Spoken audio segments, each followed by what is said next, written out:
Okay, it's working. Brilliant. Brilliant.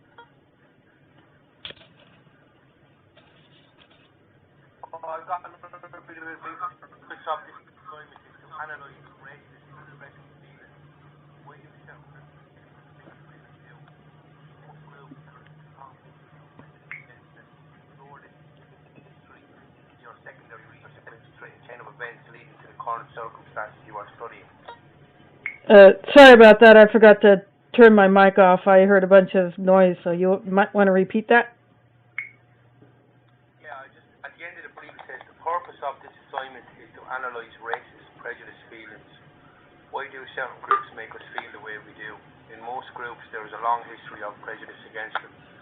Explore this history in your secondary research to demonstrate a chain of events leading to the current circumstances you are studying.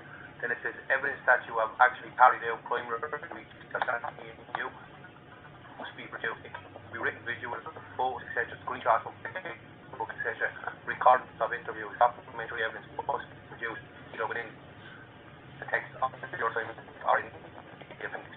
That's it. I got about half of that. It seemed like you're breaking up. No, I'm breaking up. Can you hear me now? Yeah, I don't know if it's just your signal or if it's on my end, but you sounded quite a bit broken up.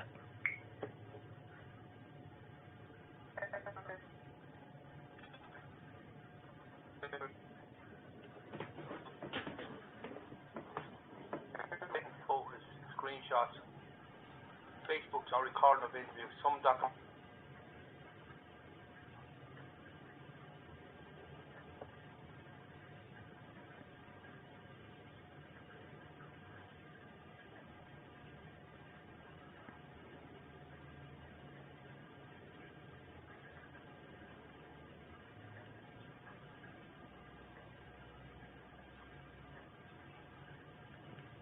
I'm going to go there and I get a better signal, okay, Kevin? Sorry about this. Okay.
This thing my battery.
should.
Hello? Welcome back. Sorry about that.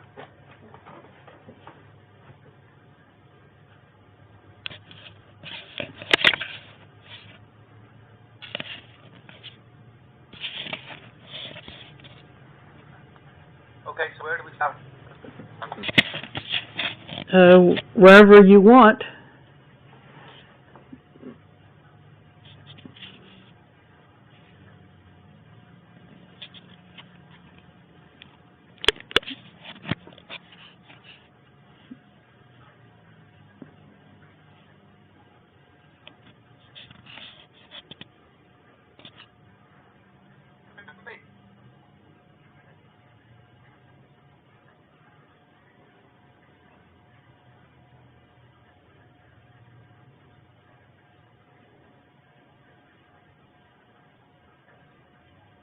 Hello?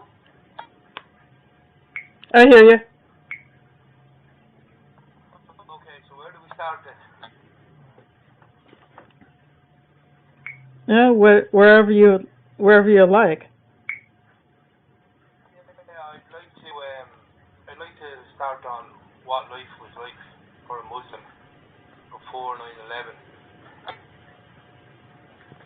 Well, since I was not Muslim at that time, what I can tell you from those that I've talked to and just from seeing various events that, there was really nothing that would cause any problems for the Muslims that I know of. There was no outright,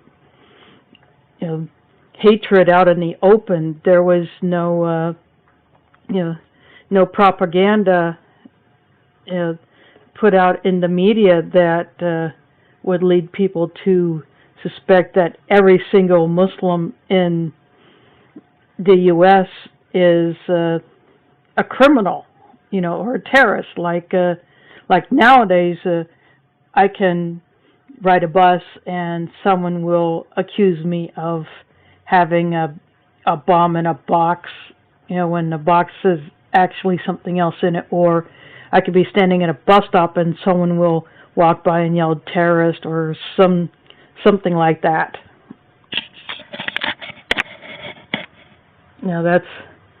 That's pretty much the difference that I could tell. Okay, when the two towers went down, and we know that it changed the atmosphere within the American society and the outlook on Muslims and the prejudice and discrimination that followed. From your point of view, what can you see that is going on now in society in America towards Muslims in general? Well, since then, and I believe that all the racial profiling and other profiling that has gone on, with the Patriot Act, that made a lot of people scared, and that made not only Muslims scared, I believe, but there are Arab Christians, there are Arab Jews, there are people of they could be taken for Arabs because of their appearance or their names, even if they're not, or even if they don't have Arabic sounding names. If they look like someone from a certain area of the world, they could be targeted. I mean, there was a shooting last year or earlier this year in a Sikh temple, and oftentimes Sikh men and a lot of Sikh women who wear turbans, the men especially, because they wear turbans and have beards, are often mistaken for Muslims, just based on that fact alone. So that puts fear in other communities, not just Muslims. And I was not Muslim then, but I'm white, I'm Polish, but I believe with the Patriot Act, when that went into effect, I believe that could be misused so much that it could harm even people who are not even of a Middle Eastern origin or appear to be. I'm light-skinned, and I don't tan when I go outside. I burn if I don't protect myself properly. But I believe that even someone like me could be targeted for profiling or even some kind of action. I mean, back then in 2002, I had even begun to question the validity of my own citizenship. Okay, can you just give me a brief explanation on the Patriot Act, what it's about? Basically, what that does is, it was a precursor to current laws where if you could be targeted if you are believed to be not only a member of a terrorist group, if you are suspected of providing some kind of logistical support, even if you're not a member of such a group, or if you behave in certain ways that may not seem quote unquote normal in society, you could be put under surveillance. Your travel may be restricted and in some case blocked. There have been people who are totally innocent whose travel has been blocked. The no-fly list and the terrorist watch list that the government has is the most dramatic expression of that. Like I told about a few years ago, there was a 3-year-old who was European descent. The family's not Muslim, yet he has a common sounding name for Americans and Brits and Irish, and he was on a no-fly list at 3 years old. They did not bother to check birth date. His name is exactly as a terrorist suspect, so if anyone has that name, regardless of where they live, when they're born, they don't care. This 3-year-old went on one of the morning shows here in the U.S. and with his family, and the parents explained how difficult it has been to try to get him on airplanes, because of his name being on a no-fly list when he's only 3 years old. Now tell me that isn't stupid.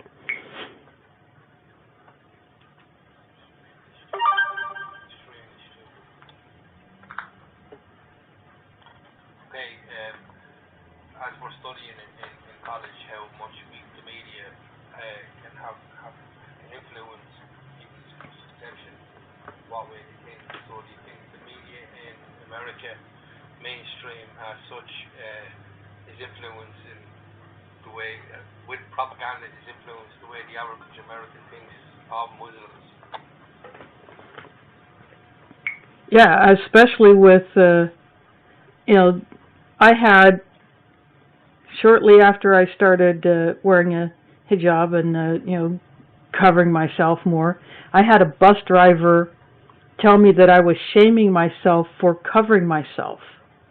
So and she had this mistaken notion that, and she told me that she believed this to be a fact, that Muslim women get acid thrown on them for the slightest mistake made at home. And I told her that not only is that not done, that is not acceptable practice, that is abuse, and abuse is not tolerated. And she needs to stop thinking like that. She needs to stop listening to this crap that the far right and their racist cohorts put out, like through Fox News or in their churches or in their own media that they use, like their own websites or their own radio programs or whatever. And but I told her that that kind of talk is just not acceptable, and she stopped doing that. I called her on it, and she realized that she said something quite offensive. She did not apologize, but she never insulted me again.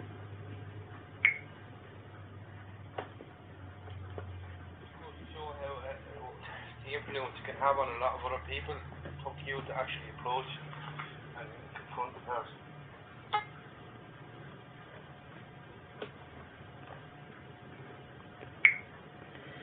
And of course, there are also people who like to produce stuff that is totally erroneous. Like there was, I don't know if you've heard about this this YouTube video that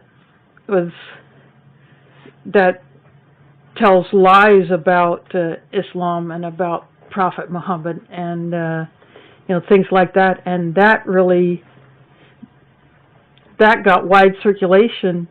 It was banned in other countries, but here in the U.S. it is still available for people to view on YouTube and anywhere else where it might have been posted. And it's people who are highly, influenced, who are easily impressioned by this stuff, take it and they run with it. The Ku Klux Klan, for example, they still exist in some parts of the U.S. and they still talk trash about black people and others who are not like them. There are these groups that want their world only and nothing else.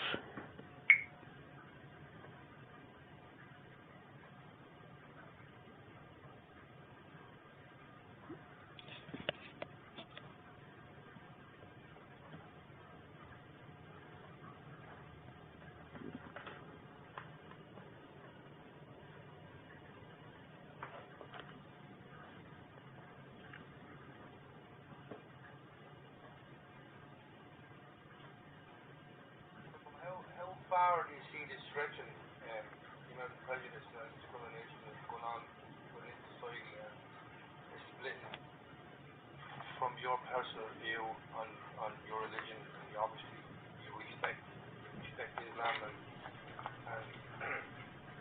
do you feel discriminated against yourself? Do you have fear within you to go out and cover yourself? I'm not afraid to do it. In fact, in some ways, I actually I consider it a practical thing to do. I can layer up in the winter, and in the summer I don't get sunburned. No bug bites, no bird bombs. But in some places, people will offer a Muslim woman a job on the condition that she not cover herself. And these women reject that. They will not do it. So they don't take that job because they don't want to deal with that kind of crap. They don't want to violate their own personal principles. And when I took advanced nurse aid training in 2010, we had to go to a hospital to do a clinical. And the hospital that takes students from this college that I went to for this course, they have a policy that no one outside the OR can wear a head covering. That's a hospital staff. But my instructor told their HR, their human resources, that she was sending a Muslim woman and she was going to wear a head covering and it had to be respected, and I did get respected. No one told me to take it off. I simply had it tucked into my shirt, and that everybody was okay with it. And and in another place, like a year and a half before that, or about a few months after I became a Muslim, I applied for a job at a nursing home, and I was given a date and time for an interview. I went there. I showed up early, which is my habit, because to me being punctual on time is actually late.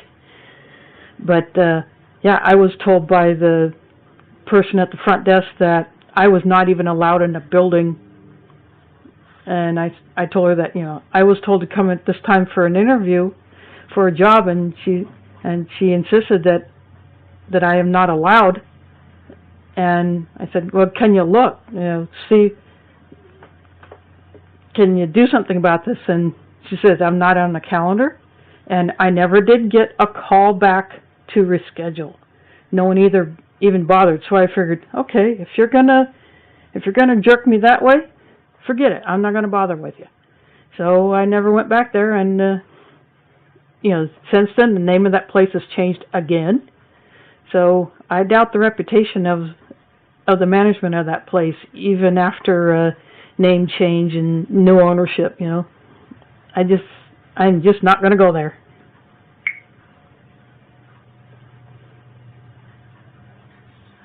You're dead right as well.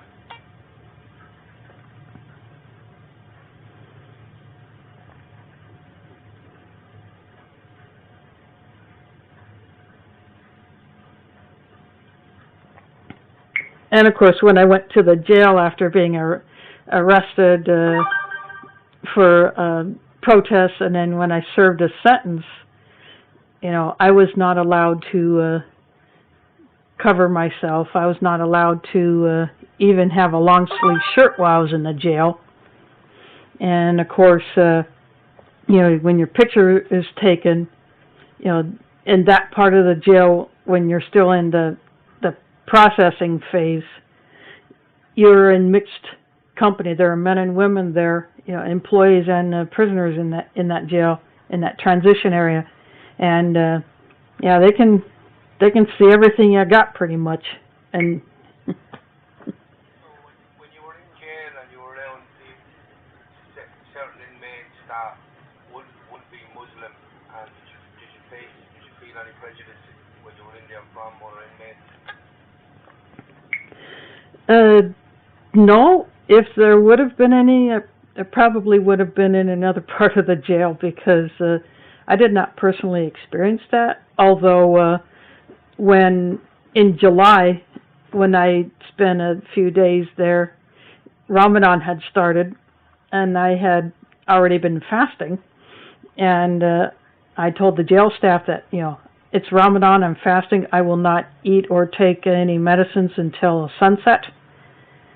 And in the morning, I eat and take meds before first light. So they have to follow that by law during Ramadan when Muslims are fasting. And so when so the next day, I got called out of my cell on what's called a med pass, when the nurse wants to see.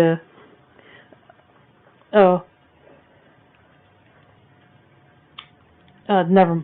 I thought. Just a second, I'm checking to see if I'm still recording. Oh yeah, we're still going. But anyways, I was saying when I got called out on a med pass, where if whether you're in a lockdown or not, if you're in your cell and the nurse wants to give you medicine, you go up to the cart. And if you're in your cell and the door is locked, the guard will unlock the door and tell you to come out. So I did that, and it was, kind of late morning. Yeah, they don't give meds at the best times, when you're in this jail anyway. But so I told the nurse that I'm fasting. I won't take any meds or eat anything till sunset. And the guard wanted to write me up as a refusal, which is like I'm violating a rule. But the nurse, had my back. She told the guard that you can't do that because she's observing a religious fast. It's Ramadan, and you can't write up refusals when a Muslim is fasting.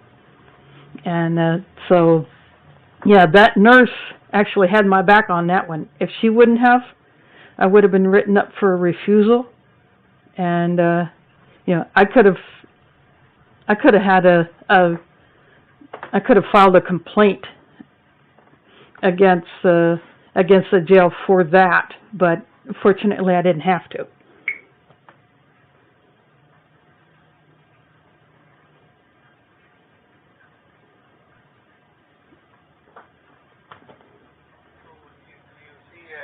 you see your culture as in high context or low context culture? I'm not sure I know what that would mean. The way is, say for instance, some cultures, like Chinese culture would be high context. You would have to bow. There's certain ways you would have to shake hands. There's certain things you would have to do within your culture. Whereas like Ireland and Europe is low context culture. Like we don't have, it's kind of hard to explain. We don't have any more or less traditions, You don't have specific behaviors that you are obligated to do when you meet someone, for instance. Is that what you mean? Yeah, whether it be a certain way of a handshake, a certain way you would have to greet someone, Well, for Muslims, men and women do not mix normally. Of course, when you're out in public, when you're shopping, when you're riding buses, that's going to happen. You can't avoid that because there is no segregation here. This country is just not set up for that. But, I will not shake hands with men who I am not related to. I will not touch a man under any circumstances other than medical necessity. Or if I'm in a crowd and I'm packed like whales in a sardine can, like I was in Chicago when the police were kettling us during one of the NATO protests. Or if if a blind person needs to be redirected somewhere, I will assist that way, or I will offer assistance, to someone, any kind of but casual touching, no pat on the back, no handshake, none of that. And I remind people of that. Sometimes they forget, but then after a couple of times they remember, and or some just know when they meet me for the first time, they just instinctively know that you don't do this. And of course, Muslims are supposed to greet each other with a specific phrase. It's like, Jesus himself often said, "Peace be with you," or "Peace be upon you," or something like that. So, that's something that Muslims are supposed to do. Sometimes I don't hear that, or I may say the greeting of "Assalamu alaikum," but I might not always get a response. either that person doesn't hear me, or they're just, just lost in their own little world, or just doesn't want to bother, But it's things like that, that's pretty much it, And at the mosque, we are segregated when we go in to pray. The men pray in one area, the women in another, and then when we have meals, there is a partition that divides the room, and so the men on one side and the women on the other, and of course little kids, they'll go on either side. Just depends on whether they feel like running around or which parent they want to be with, or something like that. That's pretty much about it as far as that kind of a thing. I really respect that. That's what we're really learning in intercultural studies.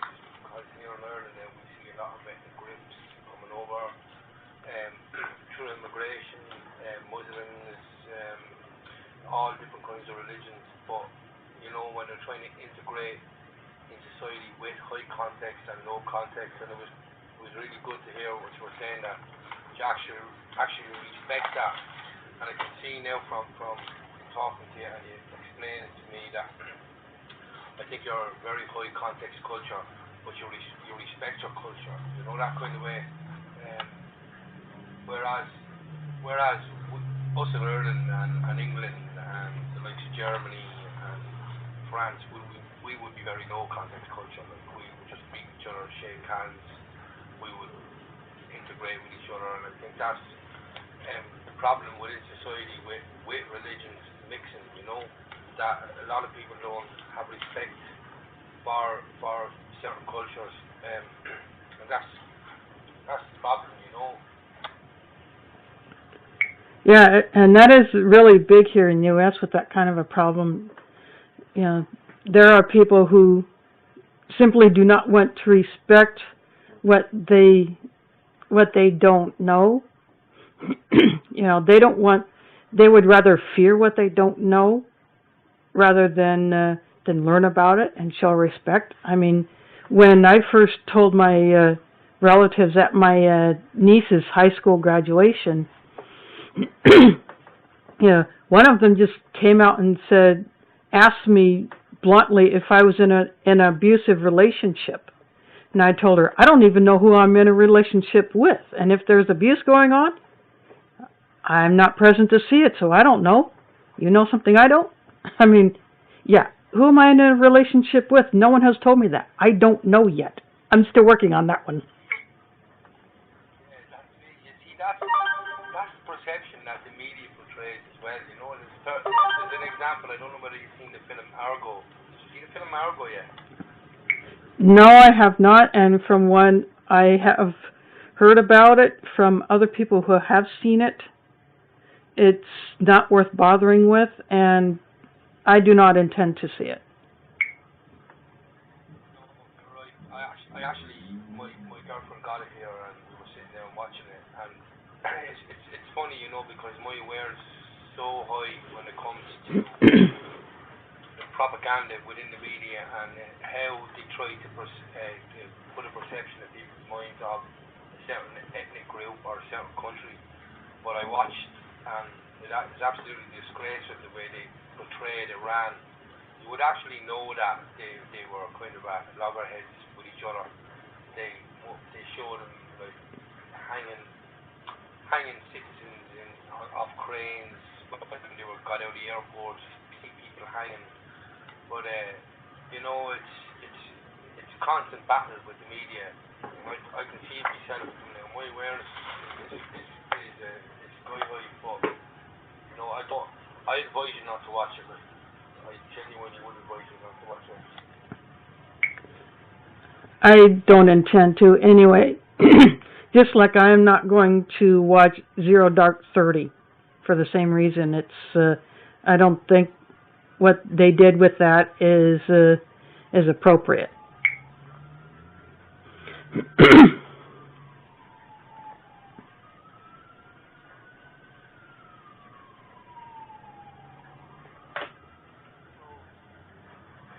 From your own view with 9/11,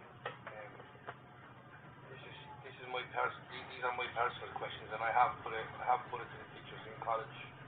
I have said that I think that like 9/11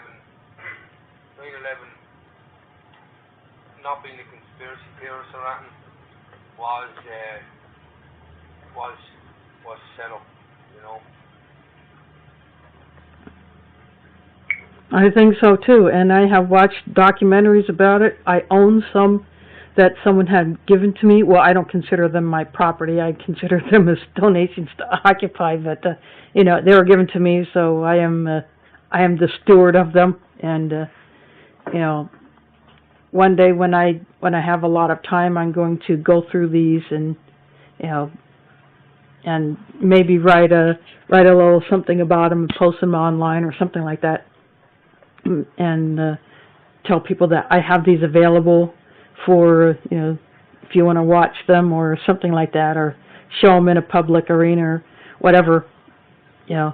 But I have seen some, and you know, I believe that it was a bunch of crap. And I saw something online recently, in fact on Facebook, that someone had posted where the CIA is the origin of the passports of the alleged hijackers, and you know, how they must have either made fake passports or they actually paid for these passports and made them look real or something. I don't know, you know, but apparently, according to this article, that the CIA is the origin of the passports for these guys.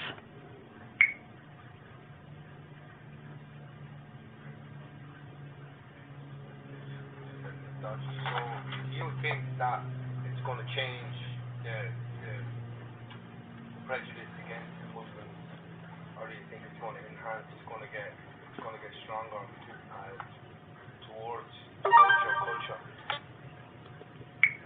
Well, if certain people in our government and who want to be in our government have their way about it, it will get worse. There have been politicians who have said things like, you know, it should be a crime to be a Muslim, or Muslims should be deported, or should all be detained, or something like that, you know, depriving us of our constitutional rights.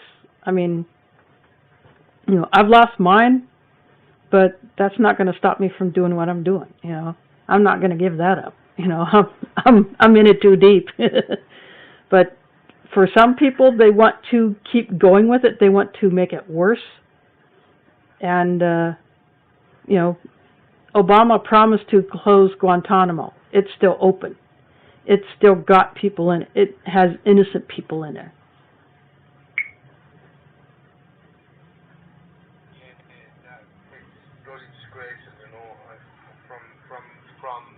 Side of the world anyway, what we can see is bloody disgraceful that you can detain anyone without trial, and I strongly personally believe that there's a lot of people in Guantanamo that is innocent, you know. I don't know how you can contain your anger. Well, and in the one trial that I actually had that went to a jury, and I was going through the jury selection with my court-appointed attorney, and she asked a question of one of any jurors in the pool. You know, people who are called to serve on a jury are given a number, and they're in this pool, and you know, the attorneys on both sides asked questions about the background, or you know, what they think about certain things. And you know, because she was defending a Muslim, she thought it would be good to ask the potential jurors if they felt that they could be fair and impartial with a Muslim as a defendant. And one outright said no, she could not be impartial. She was biased, and fortunately on this one, we had the first strike on this, in the opportunities to strike. We got 3 strikes, meaning we can take potential jurors out and leave the remainder. And it was me and my lawyer's turn to take a strike, and I said, and I was writing notes, and she was writing, and my lawyer was writing notes, and said, got to get rid of that one who said she could not be unbiased, towards a Muslim, and the prosecutor herself even wanted to strike that person out of the jury pool. So she got dismissed, and fortunately we have that right here, and we were able to do that and get rid of someone who could have improperly influenced the other jurors. So when it came time to deliberate.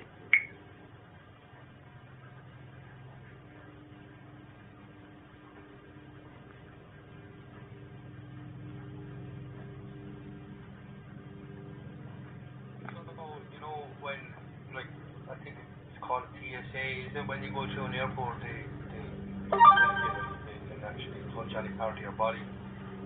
So, like, for a Muslim, when you're actually boarding a flight, you feel you're targeted, you feel it's a target over your head, like when you're actually walking through.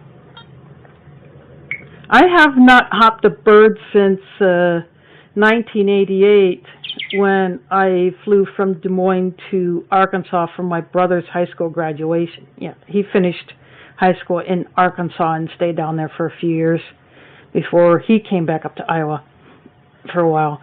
But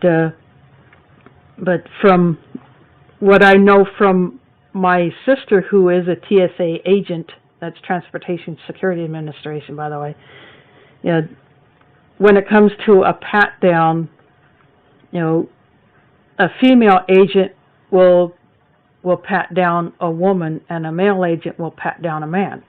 And usually, but it could be either for a young child, if a child is subject to a pat down, which I think is inappropriate, but it has been done to excess, and liberties taken. But that is the way it's supposed to be, at least according to my sister. And but from what I know from Muslims who do fly regularly out of Des Moines, they have never told me that they had experienced anything excessive.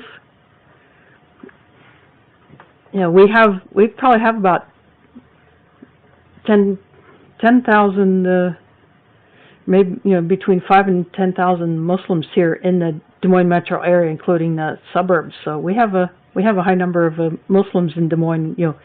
A lot of them are Somali refugees, a lot of them are Bosnian refugees, and others who have come because of the conflict, that they just couldn't stay in their home countries because of the violence and threats against them just for being in the area.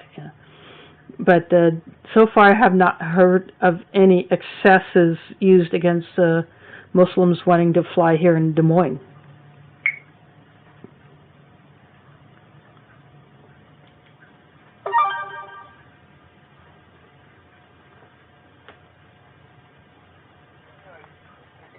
That's a wrap anyway, Kaylin. I can actually, that's a lot of information now, especially with the recorded interview. I'm sure you're well happy with that. I can actually go and research, put on my notes together now. I'm at the right where Muslim religion originated from, what your beliefs are, and then I can slot this in the middle then and carry on then from this interview then and put in my own analysis on it then. So I just want to say thank you very much. You're welcome, and I'll go ahead and shut this off and figure out how to get this to you. I I don't know if I can upload it to a computer and email it, because I don't think my phone would be able to handle it. It's too big, because I've probably used up like 50, almost 50 megabytes. But yeah, I don't know if that's megabytes or minutes. I don't know. It's yeah, 46 minutes used, about 20 some megabytes of memory left. But yeah, I'll go ahead and shut this off and then figure out how to get it to you. I just want to say thank you very much for getting me out of a big hole. Thank you very much. I'm glad I was able to do it for you, and you were able to get a stable enough connection to keep it going.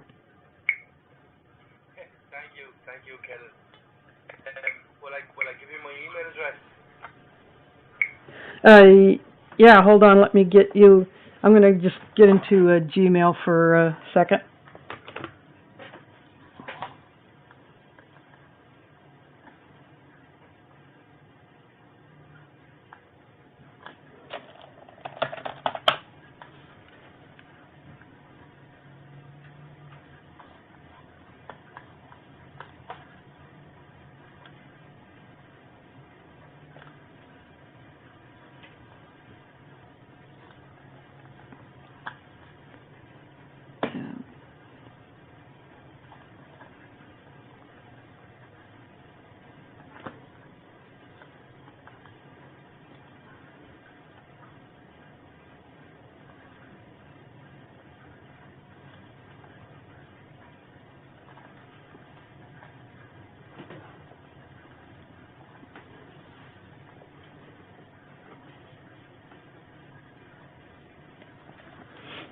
I just got my desktop working.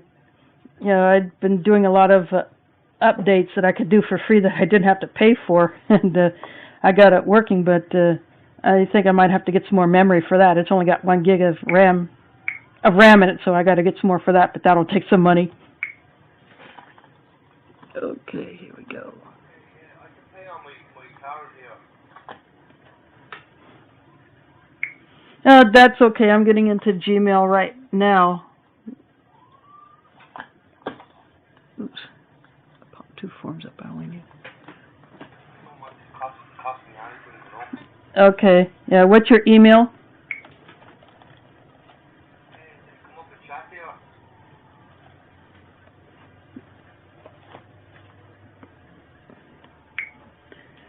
Okay.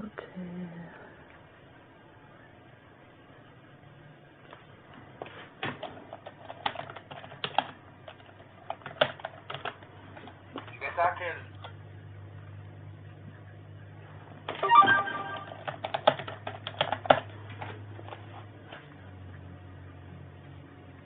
Yeah, I just typed it, and I'll get this to you probably as soon as I can. Thank you very much. You got my email address, yeah? Yeah, I just typed it into a blank email form that I'll fill in a bit. Okay, thank you, Kellen. Appreciate that. You're welcome.